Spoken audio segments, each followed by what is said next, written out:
एक जंगल में तीन मित्र रहते द चूहा हिरन और कौवा तीनों अच्छे मित्र द तीनों एक पेड़ के नीचे रहते द वे तीनों एक साथ खाते पीते दी एक दिन तीनों मित्र बैठे बातचीत कर रहे द कौवा पेड़ की ऊंची डाल पर बैठा था चूहा अपने बिल के बाहर तथा हिरन हरी घास पर तभी कौवे की दृष्टि उधर से ए रहे चीते पर पड़ी। कौवे ने हिरन से कहा मित्रा हैरान एक चीता इधर हाय आ रहा है तुम जल्दी घर में जंगल में जाकर छुप जाओ।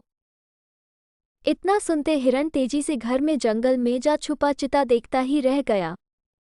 चूहा तथा कौवा हिरन की शाम तक प्रतीक्षा करते रहे किंतु हिरन नहीं आया। दोनों को बड़ी चिंता हुई। चूहा बोला कौवे भाई मित्रन तक नहीं आया हमें उसको खोजना चाहिए। कौवे ने कहा भैया अब अंधेरा हो चला है ऐसे में हम अपने मित्र को कहाँ खोजेंगे कल सवेरा होती हाय मी यूस खोजने जाऊंगा हमारा मित्र संकट में फंस गया है। कौवे और चूहे ने जैसे तैसे रात कटी। सवेरा होते ही कौवा उठ चला। कहीं दूर चले जाने पर उसने देखा कि उसका मित्र एक जाल में फंस गया।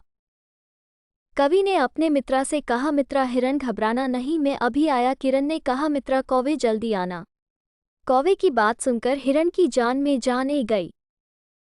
कौवा तेजी से उड़ता हुआ अपने मित्र चूहे के पास आया। उसने बताया हमारा मित्र एक शिकारी के जाल में फंस गया है तुम जल्दी से चलो और जाल कट दो नहीं तो मित्र की जान नहीं बचेगी। चूहा तुरंत अपने मित्र को बचाने के लिए चल पड़ा। चूहे ने अपने तेज दांतों से जाल कट दिया। हिरन बहुत घबरा गया था। चूहे के जाल कटाते ही वह तेजी से अपने घर की ओर भगा और चूहा खुश हुए हिरन के पास ए गए।